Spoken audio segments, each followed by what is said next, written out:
You're listening to Entrepreneur Encounter, the podcast where soft skills meet real talk for creative business owners who are building with purpose. I'm Dana, a Pinterest marketing strategist and agency owner helping wedding pros and creative entrepreneurs get seen without burning out. And I'm Sarah, a business and team strategist who helps small teams and podcasters communicate clearly, lead with empathy, and grow sustainably.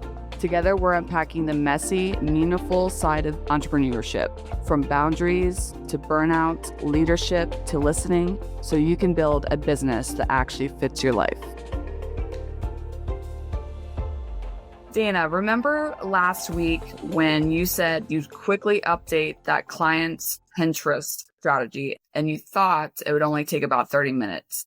What actually happened? I do remember that. It definitely took more than 30 minutes. I think it took me 45 minutes just to deep dive into the keyword research and the rabbit hole that can come from finding the perfect, really getting into the mindset of this client's user or audience of what they are looking for. Because that's really what you need to think about when you're on Pinterest is not, well, this is what I want people to understand. It's what are your ideal audience's pain points and how do they think? How do they search? And use that to guide them to your things. So I definitely took longer than expected. I still met my goal, but it definitely took more than 30 minutes like I originally planned of getting these things mapped out and set up, which is why I usually do now give myself that grace period and tell clients, like, give me a few days so that I can break down your strategy. First day is keywords, and then I take those keywords, and the next day we map out your bio and your boards and potential pin content for what you already have. And then the next day I go and I take all of that information and start mapping out, because during our call, like, we look at content that you already have. I never approach a strategy session of here's the content you need to create just so you can get on Pinterest. I look at the content you already have sitting there getting dusty in the virtual space and break it down into how it can be an evergreen lead magnet so that you can repurpose it, dust it off, get it back out there and attracting your ideal audience, because you put a lot of time into creating it. Now let's make sure people find it. Yeah, no, it's so funny when we think about the projects that we work on or any tasks. And yes, we have done it before, but more often than not, it's going to take longer than 30 minutes. And this is what we're talking about today. We're talking about time blindness, because we get so excited working on a project. We might have done it before for another client, but then in the end, we realize that it's going to take a lot more time to do that. And this is where the soft skill of actually understanding how long it's going to take and why our creative brains struggle with this.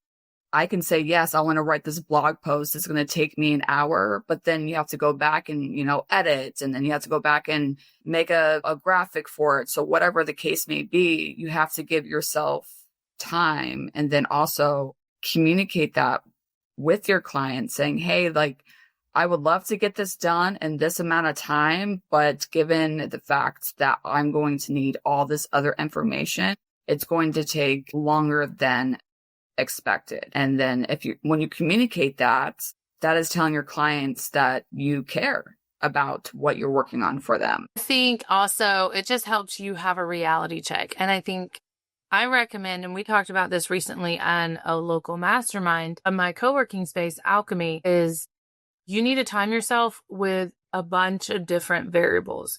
Time yourself on doing that task or completing a task when you have zero distractions and you're locked in. Mm-hmm. You also need to time yourself if you have kids or you're a caretaker in any way or some other variable that you can't lock in 100%, but it still needs to get done. You need to time yourself on how long it takes you to do that, because it might double it. It might only take an extra 10 minutes, but you have to include that buffer when you sit down or you're looking at the week ahead and that's going to be a balancing act this week, but I still have to get this Pinterest account set up. So if I can't find a pocket of time where I can lock in and I know it's only going to take me 30 minutes, 45 minutes, an hour, then I need to have that buffer time to knock it out, which is the tiny bit of distractions that may pop up from being a working from home parent. Isn't it fun, right? So it's like, we're getting back into the routine of things, and obviously, coming back from summer break with our kids, and there was a lot of distractions, yes, but I think when you plan ahead, that definitely helps as well. So for me, at the time of this recording, we started back to school on Wednesday, and it was a staggered entry for my daughter. And so it's been really interesting to see even just that small shift of what I can get done versus what I was getting done even last month when it was me and all the children.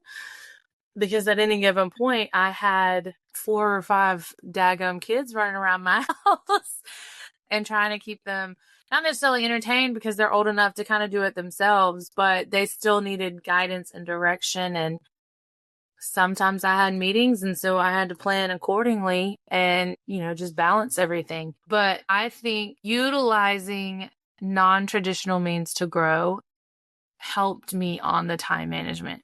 So yes, I had to lock in and create pin content, but now I know it's working in the background and it's flowing not only for myself, but for my clients. So they are not getting overwhelmed as much because they know that somehow, some way, their content, their services are being found and filling their funnels to guide new people to their services or conferences or book launch or anything else that they're doing. When I think about the time management and making sure that you're not blind to the time are like workflows and standard operating procedures. I know that might sound scary to a lot of people because it can be daunting to create them, to be quite honest, but you definitely need them. So for example, as I work with, our podcast and my other podcast clients, knowing that these workflows are going to help us in the long run.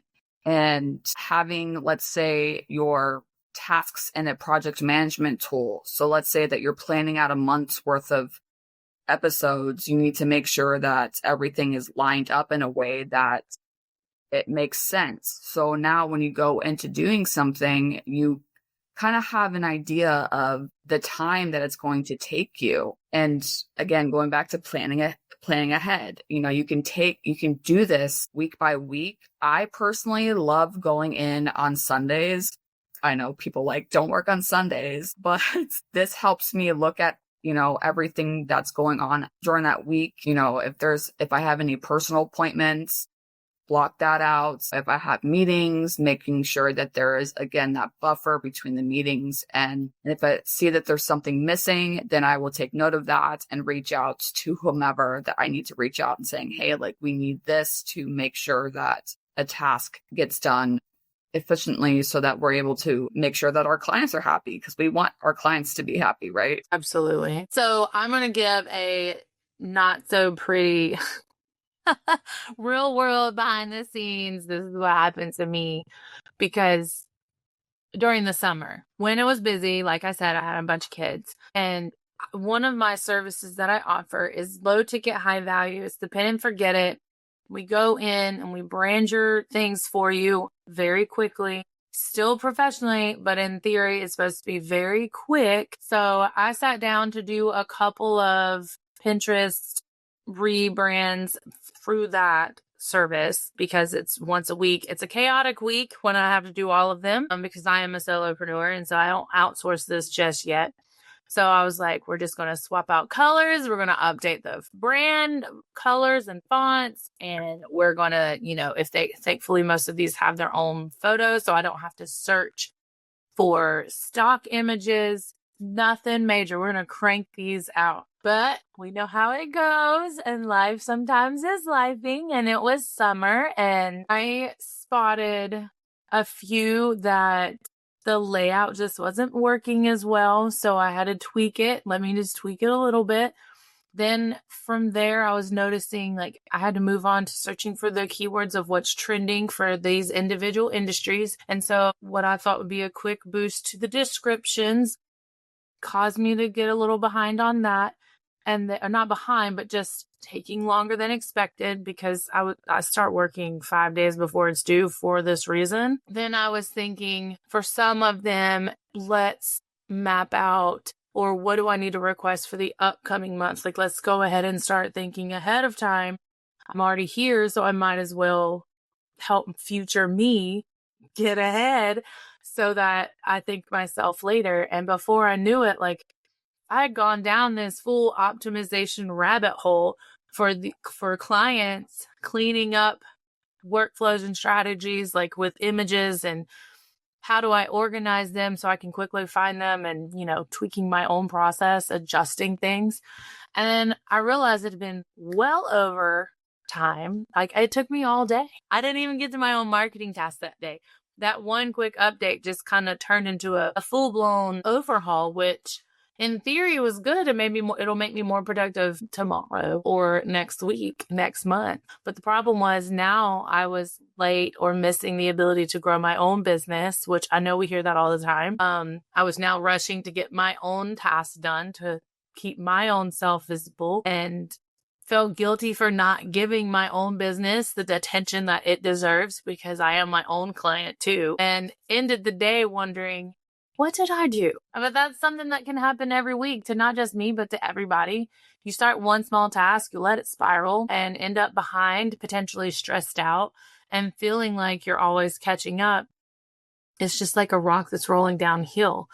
But I always at least try when I'm starting to feel this way, and I've included my husband in this, is instead of beating myself up and about potentially running late or taking longer to complete a task, I decide or have him remind me that it's a win. They got extra time and dedication to not only help them do better and perform better on Pinterest, but I've nurtured that relationship so that now the client has a beautiful Pinterest presence that's going to serve them for months to come.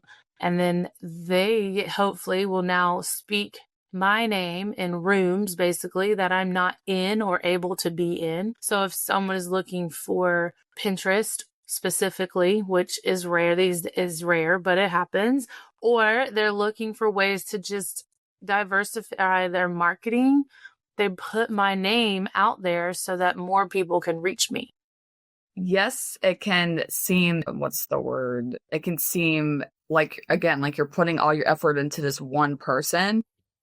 But what I see sometimes too, when you are putting the effort and you're like, okay, what if I can do this for my clients? I've been there too with my clients as well, trying to make sure that their business and their operations and their teams are running smoothly, to making sure that at the end of the day, at the end of the week, that they have everything done. I would like to make sure that, my clients are good to go, right? And I think that's showing that we care. And yeah, it sucks that we missed our take on marketing our own businesses, but great talk. When somebody talks about you in a great way and they say, can you believe that Dana did this for me? Like, this is amazing. And they're going to start talking. We want that. We want that reputation to get built in a way that people are coming to you. And yes, we might have slipped on our own stuff, but what if that client sees that you're working great on their stuff? They're going to say, hey, look, you should hire her. And now you get another client. Yeah. You never know what happens. And I think a lot of us too, we do put our businesses on the back burner only because we want to continue to build those relationships with our clients. We want to continue to do that. So there's pros and cons to it. We have to making sure that we put that buffer or set a timer or do something in a way that we're not feeling like we didn't do anything. Because there have been days when I'm like, what did I do today? Like, I don't know. And that's something I feel like also needs to be recognized, or obviously like light bulb, But you don't know what you don't know. And I don't say that in to be a mean way or anything, but like something that trips up a lot of us, which we already mentioned a little bit, is time blindness. Mhm. And it's not about being lazy or disorganized or even slow. It's just a real cognitive hiccup where your brain just isn't great at accurately gauging how much time is passing. Because, like, I'm not really good at spatial awareness. I cannot look at something like, oh, that's 3 feet away from me. No idea. Yeah. Doesn't work for me. My brain just doesn't do it. It's not trained for that. So for us creatives, when we hit the fun parts of a project, like the strategy for me, or the design if you're a wedding planner, or the problem solving if you're an operations manager, our brains light up like a Christmas tree. We're in the zone and we're flowing and we're loving it. We don't really want it to stop. But while we're deep in that creative high, we completely forget about the hidden time eaters, gremlins, whatever, that start setting up files or managing admin, which I don't think I know anyone that enjoys it other than a virtual assistant. I Or do. even the mental cost. Like I started as a virtual assistant and I was like, yeah, I love the admin tasks. I don't love the admin tasks, which is why we pivoted to something else that does light me up. But that's the mental cost of switching between tasks can also cause you to have, is it like decision paralysis where you just don't know how to take a step forward. So another sneaky culprit is like we tend to plan on the perfect vision of how your day goes. You wake up in the morning and it's almost like Pinterest perfect. You're going to wake up at 5:30 a.m. and you're going to get your workout in. You're going to journal and you're going to read. And then you're going to wake up your kids and they're not going to be angry at all. They're going to wake up perfectly and they're going to get dressed on time and they're going to eat breakfast on time. And they're going to get in the car on time. You're not going to hit traffic to drive them to or from school. You're going to make it to your co-working space or back home to your she shed where you work. And there will be no hiccups, no fires, no nothing. But that's just not how real life works. I wish it did. We might get really close, but real life has messy reality built into it. And so there's always the need for a plan B. And that's the wedding planner coming out in me is you always have an exit strategy and alternative method. Your laptop is going to update. I did that yesterday, actually. Your kid, if they stay at home, is going to need a snack or they're going to get a boo-boo. The Canva file will mysteriously disappear into the abyss or a Google Doc. We just figured that out before this call. Like when we don't account for these potential seemingly funny because they're not happening in real time right now, these time eaters, this messy reality sets us up for feeling behind, rushed, or like we're constantly playing catch up. The good news is once you understand that time blindness and you've include it as part of the equation, you can start building in those little buffers, breaking projects into more realistic, smart goal like chunks, and then getting intentional about when you're actually going to dive into those brain lighting tasks so they don't take over your whole day. Yes. Yes, yes, yes to all of that. I love how you said, taking a project and breaking it up into chunks. That is the operations in me. That is something that I love to do, right? When I set up like a project management tool for my clients and for our podcast, it's the same thing, right? So there's so many things that go into creating a podcast. And with that, you have to make sure that you don't have to do everything all at once. When you're creating Pinterest content, when you're creating a podcast, everything, it doesn't have to be all done in one day because again, it's going to take a while.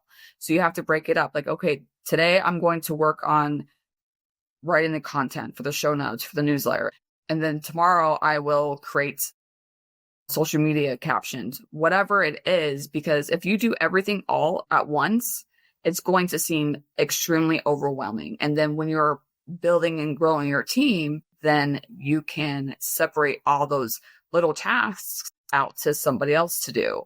So yes, going back to the workflows and the operating procedures, making sure that everything is mapped out so that you don't miss anything and so that you can create your calendar, your time management for the week. If you are a podcaster or have a podcast agency, there is a lot that goes on in your podcast. But when you are affected by time blindness, things happen that you don't want to happen. And this includes episode delays, unlike internal business tasks, missed podcast deadlines are visible to your entire audience. Team coordination chaos. This means that because podcast involves more people who depend on realistic timelines, you have to ensure that there are timelines met. When you underestimate interview prep or editing time, you end up having to reschedule guests and delivering rushed content, and content quality suffers, with the rushing through research, editing, or show notes because you underestimated impacts of the final product. So if you're wondering how you can create a better workflow so that you're not blinded by the time, then we definitely should talk. So all that information you can find in the show notes. For those that are listening and tuning in, hopefully you're not feeling down and you're feeling inspired. I would like to take a shift to maybe more fun part of the what's going to work with our brains. So I'm all about a framework and don't like being told what to do, but I do like to plan out things regardless. And doing it in a fun way makes it not feel like I'm telling myself what to do, even though in theory, yes, that's what I'm doing. So I'm a big baby steps type of person. So for a time management focused framework, start with micro step mapping. This is where you grab notebook. If you're one of those and you just have to write it down, you get a Google Doc. You do however works for you. If you want to have 5,000 Post-its on your wall, do it. But list every single step of one task, like research, setup, admin, revisions, every step, even the 5 minutes it takes you to find your Canva brand kit, every granular detail piece. When you map it out, you stop losing those tiny steps that eat up the day. You start to see how can you stack them? Is there a step that you don't even need and you didn't realize you were doing? Everything. Next, we want to energy match to that map process, like that mapped out process. Your brain has a natural rhythm, and trying to force it to be on a rhythm that doesn't work is going to slow you down, get you frustrated. So you want to match it to how you work. So schedule your high focus tasks, like if this is for you, like writing copy or designing pins during your personal peak hours. Then save your lighter, lower focus tasks for when your brain is running on low battery. You'll get more done in less time without feeling drained. For me, this is why I was happy school went back, because my locked in high focus tasks get done when my kids are in school. Any of my admin tasks, like responding to my inbox, will happen when they get home, because it doesn't take as much time or energy focus. I'm just clearing it out, quickly responding and moving on, not dreading or rabbit holing, none of that. The next step is context switch. So every time you get pulled away by an email or a Slack ping, a dog barking, your roof's getting worked on, who knows what, it takes between 5 to 20 minutes to get back in deep focus. I know for me, it just depends on the day. And as someone who already has like attention problems anyway, I'm probably more on the 20-minute side of things on any given day. And that's just how even a normal brain works, is you have to regroup and reset and refocus. So hopefully you're on the 5-minute side and you can just pop back in. But if you struggle with it like me, you have to have that 20-minute buffer built in throughout the day. So when you plan your time, add that in. So if interruptions happen, or not even when, if they happen, when they happen, we're not going to pretend that they don't. Include that in so that you don't have back-to-back meetings or you're rushing from one project immediately into the next one. Give yourself 20 minutes to get up, walk around, reset, refocus, and sit back down to do what it is that you need to do. And then finally, it's called the teaching test. Imagine you're training a brand new hire on this task. How much time would you tell them to block off to do it well? If you can't answer that question, how do you know you're doing it well? That's your real number. So if you wouldn't tell them, oh, this will only take you 20 minutes and you know it takes an hour, you're already setting yourself up for like an overwhelmed helicopter moment of watching your team, but you're also setting your team members up for failure too and overwhelm because you're not being real about how much time it takes you to do something. So when you use these four tools together, you stop underestimating your workload and start building a realistic, sustainable day. And then you'll actually see the needle move forward and let go of the guilt of feeling behind. I love like the context switch because we have to give ourselves time. Again, going back to grace. This is the wonderful thing of working from home and working for yourself is that you can get up out of your desk without being told, go back to your desk. I've worked in an office where I was the only one that would get up and walk around. I would walk around. I would do a task and get up and walk around, go back, get up, and I would get my work done. And I always got chewed out for it. Why are you constantly getting up? Why does it matter, right? So not everybody is meant to sit for 8 hours a day. I cannot do it. And I think that could be another thing to tie into your calendar too. I'm going to tell myself that this is going to take an hour and a half to do, but it may be a shorter time because I want, giving yourself time. And then now at the end of the day, you have all this other time blank on your calendar. Now you can do other things as well. Sticking with what you can. Don't overbook yourself, giving yourself the buffers in between meetings. One thing that I've come to realize is that we have to pause before we say yes. And what I mean by this is, yes, of course, especially when you're starting out, you want to take on all these opportunities and think that you're going to have time to do all of this. But you have to be realistic with yourself and with everything that is going on in your life. I remember, I think a couple of years ago, I was saying yes to all these things. And then all of a sudden I was realizing like, I have no time for myself. Like, what about me? And it's not selfish to think about that. And so unfortunately I had to cut back. I had to tell all these people, I'm like, I'm sorry, but I can no longer be a part of this. This is not working out for me. And I felt guilty because I said yes. But then I was like, wait a minute. No, I don't have to feel guilty. Like, this is how I want to grow my business. This is how I want to grow my life. This is what I want to do. And if this person doesn't respect that, then they're not meant to be in your space. I think that's become, as I'm going into a busy season with fall and stuff, is I'm allowing myself, let me check my calendar first before I say something. Or I just send them my link that already has everything built out to my boundaries of here's when I actually want to talk to someone. And then that helps protect my time and sanity that much easier. I don't have to stress about it.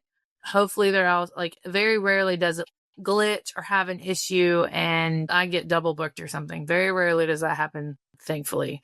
But it just allows me, one, to get it out of my head. So I'm not only protecting my sanity, but now I'm almost romanticizing my time because I'm not stressing it out with back-to-back things. And I feel like I can get stuff done because I have that breathing room to actually look and reflect on it. Just know that you have your boundaries. You know what your boundaries are. And I encourage you to stick with them. And if you are just like, I don't know what to do, then have a conversation with somebody, like somebody that you trust, see what they think. I know I've had many of conversations this past week just to get things out of my head to make sure that I'm setting my own boundaries. And it definitely helps. I like that. I think if anyone has questions, they should reach out to us. And hopefully this helped relieve some pressure off of your shoulders.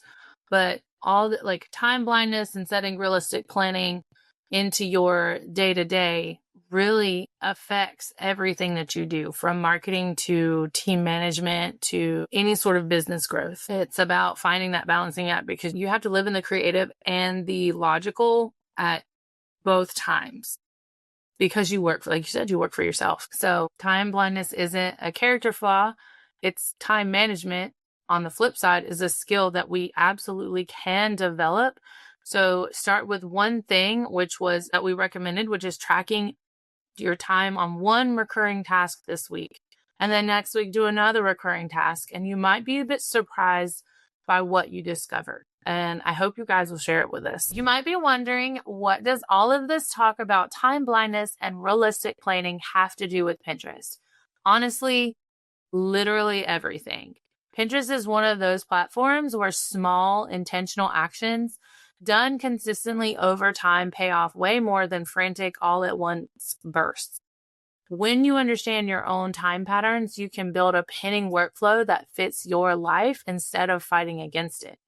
That might look like batching graphics when you're in a creative zone, writing pin descriptions when you're fresh in the morning, or scheduling content ahead so you're not relying on last-minute inspiration.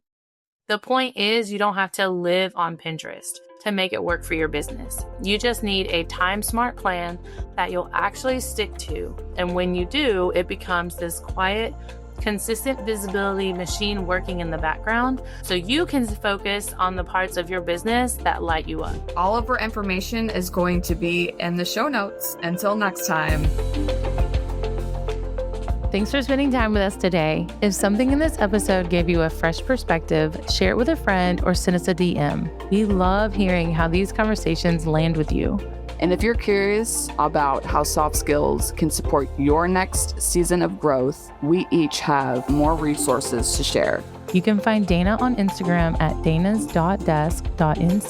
for Pinterest strategy and intentional marketing. And Sarah at URembert for team development, business leadership, and podcast support. Until next time, keep leading with purpose and growing with intention.